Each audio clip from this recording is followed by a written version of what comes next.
میں گفتگو کا آغاز کروں گا جب تحریک انصاف کی حکومت تھی، یہ 2020 کی بات ہے، تو اس وقت جو عمران خان صاحب کی حکومت کے ایک ایڈوائزر تھے ندیم بابر صاحب، وہ آج کل ان کا نام آ رہا ہے، بہت سی آئی پی پیز کے وہ مالک ہیں، تو اس وقت ہم نے ان کو شو میں بلایا اور ان سے ایک سوال کیا تھا، ذرا ان کا جواب سنیں۔ آئی پی پیز کا معاملہ ہے، اس میں کو بات کر لوں آپ کے ساتھ؟ نہیں، وہ مناسب نہیں ہے۔ دیکھیں، میرا آئی پی پی سے تعلق، میں نے جب سے میں نے گورنمنٹ جوائن کی ہوئی ہے، آئی ڈو ناٹ سٹ ان اینی میٹنگ۔ میرا future policy conflict of interest, I don't see it as a conflict, neither does the cabinet, لیکن میں نے آپ آئی پی پیز میں شیئر ہولڈر نہیں ہیں؟ میں شیئر ہولڈر بے شمار کمپنیوں میں۔ تو ندیم بابر صاحب جو ہے نا، ان کو ہم یہ پوچھنا چاہتے تھے کہ آپ آئی پی پیز کے مالک بھی ہیں، کیپیسٹی پیمنٹس بھی لے رہے ہیں حکومت سے، اور اس کے بعد آپ کیبنٹ کا حصہ بھی ہیں، تو یہ کیوں ہے؟ اور وہ کوئی سوال کا جواب نہیں دیتے تھے، لیکن اس وقت جو ان کے انرجی کے منسٹر تھے، فیڈرل منسٹر عمر ایوب خان صاحب، جو آج اپوزیشن لیڈر ہیں، وہ اپنے دور حکومت کے تجربات کی روشنی میں ہمیں کیا بتاتے ہیں، ذرا سنیں۔ میں منسٹر انرجی راؤنڈ آئی پی پیز جو 3rd فیز 4th فیز آیا تھا، وہ آپ کا نواز شریف صاحب کے ٹائم پہ آیا تھا کہ آپ کا جو کانٹریکٹ معاہدہ ہے وہ ٹیک اور پے، یعنی کہ آپ بجلی آپ بیچیں، آپ بنائیں یا نہ بنائیں، آپ کو کیپیسٹی پیمنٹ مل جاتی ہے۔ اور پھر انہوں نے جو پاور پلانٹس لگائے تھے، ساہیوال کول پلانٹ جو ہے اس کی تک نہیں بنتی، وہ امپورٹڈ کول پہ لگے۔ آپ کے 4 LNG پلانٹس تک نہیں بنتے ہیں کہ وہ یہاں پہ لگے، اور یہ پاور پلانٹ زیادہ مہنگے دام لگے، تو یہ سارے کے سارے انہوں نے خود وہ بیج بوئے ہیں۔ اچھا، اب اویس لغاری صاحب جو اس حکومت کے انرجی کے منسٹر ہیں، جب ہم نے ان سے پوچھا کہ آپ آئی پی پیز جو ہیں ان پہ نظر ثانی کر سکتے ہیں، ان کے ساتھ جو معاہدے ہوئے ہیں، تو انہوں نے ہمیں کیا جواب دیا، ذرا وہ بھی سن لیں۔ یہ پلانٹس استعمال کے قابل ہیں اور استعمال نہیں ہو رہے، تو ہم سمجھتے ہیں کہ ان کو سسٹم میں سے ایک ہی دفعہ فارغ کرنا اور ہر سال 50 ارب روپے ان کے اوپر خرچ کرنے کے لیے ان کو کرایہ دینے سے بہتر ہے اگلے 10 سال کا جو کرایہ ان کا بنتا ہے وہ اس کو ہم اسی وقت اس کو فائنلائز کر کے اور سستے داموں ان کو نکال لیں سسٹم سے۔ لیکن وزیر خزانہ اورنگزیب صاحب کچھ اور کہہ رہے ہیں۔ آئی پی پیز اوور آل یہ جو ٹریڈ آفس انوالوڈ ہیں، اس میں ہم ایموشنل ڈیسیجنز تو کر سکتے ہیں اور ہم ایموشنل ری ایکشنز بھی کر سکتے ہیں، لیکن اسی ملک میں ہمیں آگے جا کر انویسٹمنٹ بھی لانی ہے، تو جو معاہدوں کی ایک انٹیگریٹی ہے اس کو ہم ٹوٹلی اگنور نہیں کر سکتے ہیں۔ یعنی کہ معاملہ کافی مشکل ہے۔ تو مصدق ملک صاحب، میں نے ایک آپ کو پوری بیک گراؤنڈ دے دی ہے، اب آپ یہ بتائیں کہ جماعت اسلامی کے ساتھ آپ کی حکومت کے مذاکرات ہو رہے ہیں، آپ ان سے کہہ رہے ہیں کہ آپ یہ جو دھرنا دیا ہوا ہے اس کو ختم کر دیں، ان کے جو مطالبات ہیں اس میں جو اوپر کے جو 2-3 مطالبات ہیں وہ آپ کو پتہ ہے، اور اس میں جو سب سے پہلا مطالبہ ہے کہ کیپیسٹی چارجز اور آئی پی پیز کو ڈالروں میں جو ادائیگی کا معاہدہ ہے یہ ختم کیا جائے، اور اس کے بعد آگے چل کے وہ کہہ رہے ہیں کہ جی آئی پی پیز کے ساتھ کیے گئے تمام معاہدوں کا اثر نو جائزہ لیا جائے، اور جو ان کا ایک اور مطالبہ ہے وہ یہ ہے کہ 500 یونٹ بجلی استعمال کرنے والوں کو 50% رعایت دی جائے۔ مطالبات تو ان کے 10 ہیں، میں پہلے 3 ہی بتا رہا ہوں کیونکہ ان کا تعلق بجلی کے بلوں سے ہے۔ کیا جماعت اسلامی کا جو مطالبہ ہے اس پر آپ آئی پی پیز کے ساتھ ہونے والے معاہدوں پر نظر ثانی کر سکتے ہیں؟ پہلے تو آپ نے محترم عمر ایوب صاحب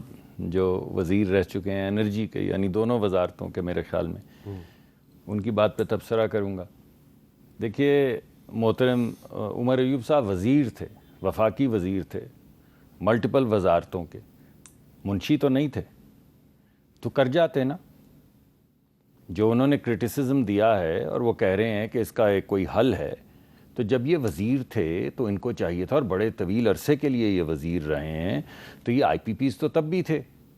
تو ان کو چاہیے تھا کہ اسی دورانیے میں یہ تمام چیزیں جو آج ہمیں کہہ رہے ہیں وہ کر جاتے۔ اسی طرح جو ہمارے دیگر دوست ہیں، محترم گوہر اعجاز صاحب ہیں یا محمد علی صاحب ہیں، جن کی رپورٹ پہ یہ تمام گفتگو ہو رہی ہے، تو اس زمانے میں تو کوئی پارلیمان بھی نہیں تھی، تو ان کے پاس 8-9-10 مہینے تھے، تو فوری طور پہ یہ فیصلے کر جاتے۔ ارے بھائی، آج عدالت جو جائیں گے تو اس وقت تو ہاتھ میں قلم تھا، قلم لیتے، کاغذ اٹھاتے، اس پہ حرف لکھتے، لیکن کر جاتے۔ مسئلہ نہیں، انٹرنیشنل آبلیگیشنز ہیں۔ بات یہ ہے کہ انٹرنیشنل آبلیگیشنز آج تو نہیں آئی ہیں، انٹرنیشنل آبلیگیشنز تو عمر ایوب صاحب کے دور میں بھی تھیں, انٹرنیشنل آبلیگیشنز تو گوہر اجاز صاحب اور محمد علی صاحب کے دور میں بھی تھیں. اور اس کے علاوہ اگر آپ پیچھے چلے جائیں تو عمر ایوب صاحب ہمارے بھائی تو کئی پارٹیز میں رہ چکے ہیں جو اقتدار میں رہی ہیں. تو بعض مرتبہ تو جب وہ کرٹیسائز کر رہے ہوتے تو آپ دیکھیں اس وقت کون سی پارٹی میں تھے, تو اس وقت پارٹی چھوڑ دیتے, اس وقت کہہ دیتے کہ میں تو نہیں کرتا یہ, ہو سکتا ہے اس وقت یہ کابینہ کے ممبر بھی ہوں.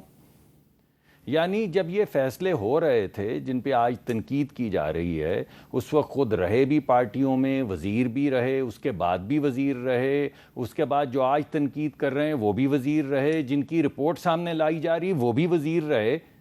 مگر عجیب سی بات آپ کو نہیں لگتی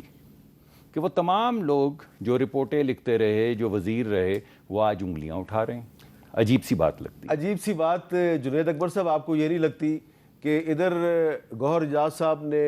بات چیت کرنی شروع کی, پریس کانفرنسیں کرنی شروع کی, انٹرویوز دینے شروع کیے, ادھر جماعت اسلامی نے بھی یہ ایشو کھڑا کر دیا, ادھر مصطفیٰ کمال صاحب بھی اسی ایشو پر میدان میں آ گئے, اور اب آپ کی پارٹی نے بھی جماعت اسلامی کی حمایت کا اعلان کر دیا. تو سوال یہ پیدا ہوتا ہے کہ ٹھیک ہے یہ ایک عوامی مطالبہ ہے, اس پہ بات کرنی چاہیے, لیکن جب آپ کی حکومت تھی تو اس وقت آپ یہ مسئلہ کیوں نہیں حل کر سکے؟ بسم اللہ الرحمن الرحیم. بڑی مہربانی. امین میر صاحب, ہمیں اس ملک کی اسٹیبلشمنٹ نے اس لیے ہمیں اتارا تھا اور ہمارے خلاف کی پراپیگنڈا تھا کہ ہم ناکام ہو گئے اور ملک میں مہنگائی ہے, تو ہمیں اتارا اس لیے گیا تھا,